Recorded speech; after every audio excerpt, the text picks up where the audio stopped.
नमस्कार, मैं प्रवीण गौतम और आप देख रहे पब्लिक मीटर। दोस्तों, पहले राहुल गांधी के नाना पर कीचड़ उछाला, फिर दादी के कैरेक्टर पर कीचड़ उछाला। अब राहुल गांधी पर कीचड़ उछालने की हद करते हुए निशिकांत दुबे ने जिस तरह की भाषा का इस्तेमाल किया है वो दिखाता है कि देश की राजधानी दिल्ली में सिर्फ सड़क पर गटर के ढक्कन ही नहीं खुले, देश की संसद में भी बीजेपी ने गटर का ढक्कन खोल दिया है, जिससे सड़ान निकल रही है, विचारों की सड़ान। ऐसी विचारों की सड़ान जो विपक्ष का सम्मान नहीं करती, जो सवाल उठाती है कि क्या देश में मान सम्मान सिर्फ बीजेपी का है, क्या सिर्फ पीएम मोदी का मान सम्मान है, नेता विपक्ष का कोई मान सम्मान नहीं। जो भी सवाल पूछे उसे देशद्रोही साबित कर दो, उसे देश के खिलाफ बता दो। अब इन्हीं बातों को आधार बनाकर मनोहर कहानियां सुनाते हुए, बेबुनियाद आरोप लगाते हुए निशिकांत दुबे ने राहुल गांधी पर जिस तरह की भाषा का इस्तेमाल किया है, उनकी सदस्यता खत्म करने की मांग की है, आजीवन चुनाव ना लड़ने यानी बैन लगाने की मांग की है।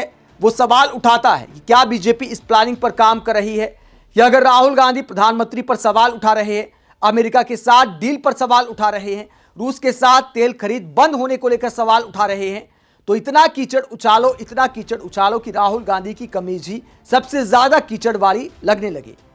राहुल गांधी को विलन बना दो, एकदम से मीडिया की सुर्खियां बदल दो।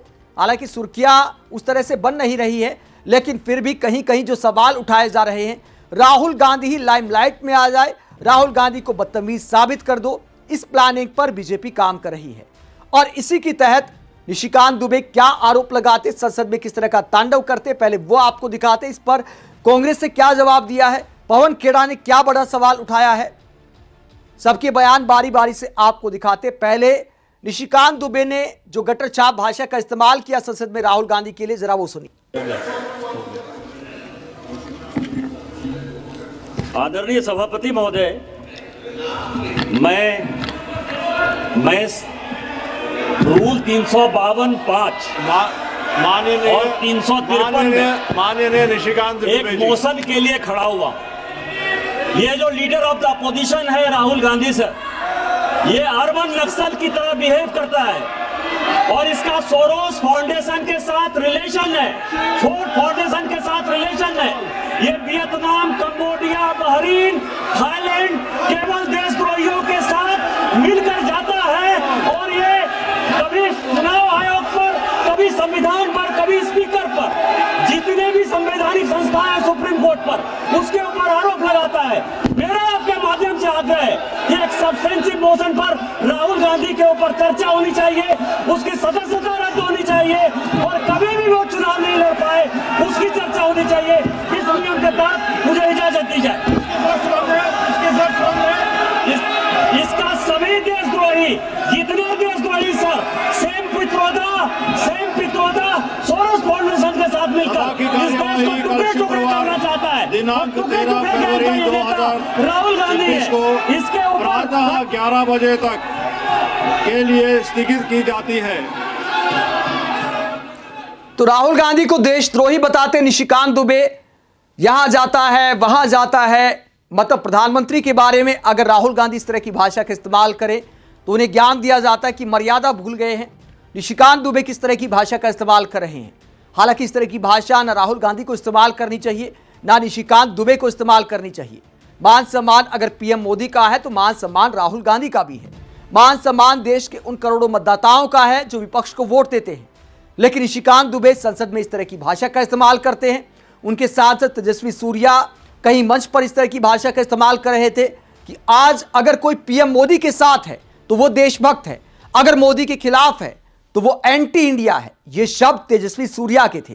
सत्ता के अहंकार में इस तरह के शब्दों का इस्तेमाल, बात बात पर विपक्षी नेताओं को देशद्रोही बताना, बिना सबूत के उनकी सदस्यता खत्म करने की मांग करना, देशों के नाम गिनाते हुए उनकी यात्राओं पर सवाल उठाना, उन्हें देश के खिलाफ साजिश करने वाला बताना, यह अपने आप में असंवैधानिक है। और फिर बोला जाता है कि बीजेपी वाले संविधान की इज्जत नहीं करते तो फिर बुरा लग जाता है। इससे पहले विशेषाधिकार हनन का प्रस्ताव लाने की भी बात हुई थी, हालांकि उस पर कोई कार्रवाई आगे नहीं बढ़ी है। लेकिन निशिकांत दुबे ने जो सब्सटेंटिव मोशन लाने की बात की है, उसे लेकर विपक्षी नेता क्या कहते। निशिकांत दुबे की राहुल गांधी पर ऐसी भाषा को लेकर कांग्रेस सांसद दीपेंद्र हुड्डा ने कहा, लोकसभा में नेता विपक्ष जैसे संवैधानिक पद पर बैठे राहुल गांधी जी के खिलाफ सत्ता पक्ष द्वारा बेहद नफरती, शर्मनाक, आपत्तिजनक, वह अभद्र भाषा का प्रयोग स्वस्थ लोकतंत्र और संसदीय मर्यादाओं पर सीधा हमला है। सत्ता के अहंकार में डूबे बीजेपी सांसद सदन में नेता प्रतिपक्ष के लिए अर्बन नक्सल जैसे अपमानजनक व अपशब्दों का प्रयोग कर संसदीय परंपराओं को तार तार कर रहे हैं। बीजेपी सांसदों के निंदनीय आचरण के लिए सदन से माफी मांगे सरकार। सुप्रिया श्रीनेत इस पूरे तमाशे को लेकर क्या बोलती हैं? कांग्रेस की तरफ से भी जवाब सामने आया है कि ध्यान भटकाने की साजिश है। जो असल मुद्दा उठाया जा रहा है, जो एप्स्टीन फाइल से लेकर अमेरिका के साथ डील पर मुद्दा उठाया जा रहा है, उससे ध्यान भटकाने का आरोप लगाते हुए सुप्रिया श्रीनेत क्या कहती है, जरा सुनिए। मुद्दा जो राहुल गांधी जी ने कल अपने पार्लियामेंट के वक्तव्य में, अपनी पार्लियामेंट की स्पीच में ट्रेड डील पर कहा है, वो है मुद्दा हिंदुस्तान के कारोबार की बर्बादी है, मुद्दा हमारे किसानों की तबाही है, मुद्दा हमारे डेटा को अमेरिका को सौंप देना है, मुद्दा हमारा एनर्जी सिक्योरिटी का समर्पण है। ये जो प्रिविलेज मोशन का शिगुफा है, ये आपको उलझाने के लिए और राहुल गांधी जी की बातों से ध्यान भटकाने के लिए है। हमें भटकना नहीं है, वी मस्ट स्टे फोकस्ड। तो सुप्रिया श्रीनेत कहते हैं कि मुद्दों से ध्यान भटकाने का पूरा मामला है, लेकिन हम भटकेंगे नहीं। वहीं पवन खेड़ा ने क्या सवाल उठाया है? पवन खेड़ा ने सवाल उठाया है कि जब एप्स्टीन फाइल्स को लेकर दुनिया भर में इस्तीफे हो रहे हैं, जवाबदेही तय हो रही है, तो भारत में क्या हो रहा है? हरदीप पुरी के बयान को लेकर क्या सवाल उठाया पवन खेड़ा ने? जब राहुल गांधी ने हरदीप पुरी का नाम लिया था और अनिल अंबानी का नाम लिया था, तो उसे लेकर हरदीप पुरी का बयान सामने आया था। यह आरोप लगाया था हरदीप पुरी ने कि राहुल गांधी ने उन पर बेबुनियाद आरोप लगाए हैं। वो 3-4 बार मिले जरूर हैं, लेकिन कुछ गलत काम नहीं किया है। पवन खेड़ा इस पूरे मसले को लेकर क्या कहते हैं, जरा सुनिए। हड़कंप मचा हुआ है। एप्स्टीन फाइल्स की वजह से कई जगह इस्तीफे हो रहे हैं। भारत में जो नाम सामने आए हैं, मोदी जी का नाम एप्स्टीन फाइल्स में है, लेकिन जो मोदी जी के आसपास के लोग हैं उनका सैकड़ों बार है। अब हरदीप सिंह पुरी जो कैबिनेट के मिनिस्टर हैं, कल उन्होंने प्रेस वार्ता की, अनिल अंबानी का भी नाम है। हरदीप सिंह पुरी पर हम आज फोकस करते हैं। ये कहते हैं साहब प्रोफेशनल रिश्ते थे। साहब आप थे क्या 2014 में? जरा ये बता दीजिए कि आपके प्रोफेशनल रिश्ते थे एप्स्टीन से। एप्स्टीन किसके इशारे पर, किसके निर्देश पर रीड हॉफमैन जो कि लिंक्डइन के को फाउंडर हैं, उनकी भारत यात्रा प्लान कर रहा था, और आप उस प्लानिंग को कार्यान्वित करने के लिए, व्यवस्थाएं बनाने के लिए आप उसकी मदद कर रहे थे। उनके एप्स्टीन के निर्देश पे हरदीप पुरी चल रहे थे। एप्स्टीन किसके निर्देशों पे चल रहा था हमें नहीं मालूम। क्या हरदीप पुरी एप्स्टीन और मोदी के बीच की कड़ी है? हमें नहीं मालूम, क्योंकि अभी सिर्फ 30 लाख फाइलें आई हैं साहब।